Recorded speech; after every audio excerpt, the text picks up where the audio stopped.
Film ini menceritakan tentang seorang petinju yang tidak setia kepada istrinya. Nah, kok bisa? Jadi sepetinju yang diketahui bernama Raymond. Ini bebenguknya. Walaupun kelihatannya sudah tidak muda lagi, dirinya mampu dan sanggup memenangkan sebuah pertarungan yang sangat sengit. Dan tentunya keluarga tercinta dan orang dekatnya pun merayakan kemenangan dengan sukacita. Akan tetapi masalah kemudian muncul. Tentu saja sumbernya itu berasal dari daun muda bernama Deborah. Ini tarainya. Lalu terjadi konflik, muncul kesenangan sesaat, kesedihan, tidak pikir panjang, nafsu. Pokoknya banyak lagi yang kita temui di film ini. Dan inilah Tiger Blood in the Mood. Di scene awal kita diperlihatkan dengan Raymond yang menjuluki si Tiger ini sedang bersama keluarga tercintanya.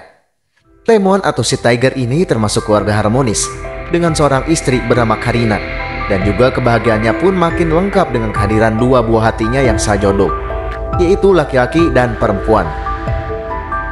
Suatu hari Raymond kembali ke tempat di mana ia berlatih bersama dengan yang lain, namun kini diisi banyak oleh generasi muda pengganti dirinya. Saat ia berlatih, ia melihat ada junior wanita yang membuat Raymond teralihkan fokusnya. Wanita itu bernama Deborah. Tidak hanya itu, Raymond juga mengikutinya dari belakang. Saking keponya, hingga di persimpangan jalan, Raymond terkena pukulan. Maklumlah, wanita petinju dilawan. Karena Deborah mengira Raymond adalah orang jahat yang akan mengganggu dirinya, tapi ternyata dia adalah seniornya. Terjadilah perkenalan antara mereka berdua. Lalu, di hari berikutnya, kedekatan mereka terjadi dengan sangat cepat. Tidak cepat kenapa coba? Ketika Raymond lagi membasuh dirinya karena habis latihan, Deborah tiba-tiba aja masuk dan langsung terjadi pengenceritan. Tidak hanya di tempat latihan, hal itu berlangsung sampai di rumah Deborah. Lalu Raymond pulang seolah-olah tidak terjadi apa-apa. Selain itu, Raymond juga punya tempat latihan sendiri. Tempatnya pun tidak bagus dan terlihat kumuh karena jarang dipakai. Karena jenuh, si Raymond menganggur. Tidak ada pertandingan yang ia jalani. Akhirnya ia mendatangi salah satu promotor terkenal. Raymond meminta dirinya dinaikkan lagi namanya karena dia merasa masih bisa bertanding.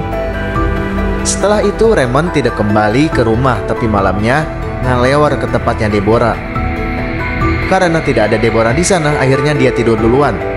Begitu Deborah datang, langsung bermentapan.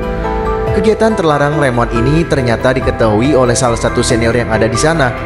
Hal itu cukup disayangkan karena Raymond mengkhianati Karina. Ya tentu saja Karina akhirnya tahu. Raymond berusaha mengelak, namun Karina ternyata punya banyak mata-mata. Alhasil terjadi konflik kecil di antara mereka, tapi mereka masih bisa berbaikan. Pertandingan persahabat pun diadakan untuk melemaskan otot-otot Raymond, karena dia akan menjalani pertandingan yang cukup besar.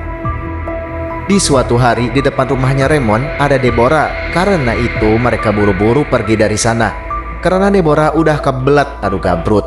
Parah sih ini mah, mainnya jauh banget. Pokoknya kegiatan mereka tuh berlatih, lalu gitu. Berlatih, lalu gitu lagi. Terjadi dan terjadi, berulang-ulang. Lalu pada suatu kejadian, malam itu mereka sempat marahan gara-gara Raymond melirik ciwik lain. Tapi mereka berbaikan lagi dan kali ini mereka pergi ke tempat latihan. Singkat cerita, Raymond pagi harinya kedatangan sang promotor yang bernama Peralta. Dari sana dia cukup terkejut melihat adanya Deborah. Ternyata kalau dilihat-lihat dari dekat, ngelihat juga ya si Deborah ini. Raymond diketahui sudah 2 hari nggak pulang ke rumah. Bahkan janjinya untuk pergi ke pantai bersama anak-anak pun ia lupakan. Dia berusaha meminta maaf pada anaknya, namun ternyata anaknya tahu kalau ternyata ayahnya itu udah tidak setia pada mereka. Lalu muncul Karina dan mengatakan kalau dia akan bercerai dengannya. Karena Karina udah memberikan kesempatan kedua pada Raymond, tapi dia masih aja main di belakang.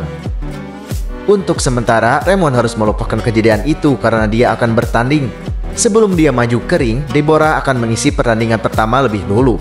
Dan akhirnya dia pun menang. Ini giliran Raymond. Raymond memang sudah kalah usia, namun dia mencoba bertahan. Tapi yang membuat dirinya menjadi ngedown adalah ketika dia melihat Deborah ngobrol sama Peralta dan orang lain. Akhirnya di situ Raymond kalah karena nggak fokus. Karena kalau fokus mah dijamin sih pasti menang. Apalagi dia kan sebagai lalakonnya. Banyak yang kecewa di sana termasuk Deborah. Biasanya Deborah akan mendatangi Raymond. Kemudian di luar ring tinju, Raymond mencarinya. Dan mungkin ia tahu di mana ia berada. Raymond pun akhirnya menemukan Deborah lagi berada di kafe milik Peralta bersama orang lain. Alhasil terjadi keributan, lalu Raymond menarik paksa Deborah keluar dari sana. Malam itu menjadi akhir dari hubungan mereka, yang katanya Deborah akan selalu menemaninya, tapi nyatanya bullshit. Kenyataannya dia hanya butuh basokannya aja, bukan dirinya seutuhnya. Raymond finally kehilangan Deborah dan ditinggal oleh keluarganya. Mantap sudah, udah double kill ini mah. Dia akhirnya pasti menyesal udah menyia-nyiakan keluarganya. Kalau sudah begini, mau apa lagi coba? Jadi pesan apa yang bisa kalian dapat dari film ini? Tentu saja yang pasti, satu, cintailah keluarga, karena keluarga itu sudah pasti menyayangimu seutuhnya. Ya walaupun menggiurkan sih godaannya, kamu harus kuat, jangan sampai keluarga dikorbankan. Jangan sampai hanya karena kenikmatan sesaat, kamu akhirnya menjadi nugelok. Tamat ending yang sangat menggelokkan.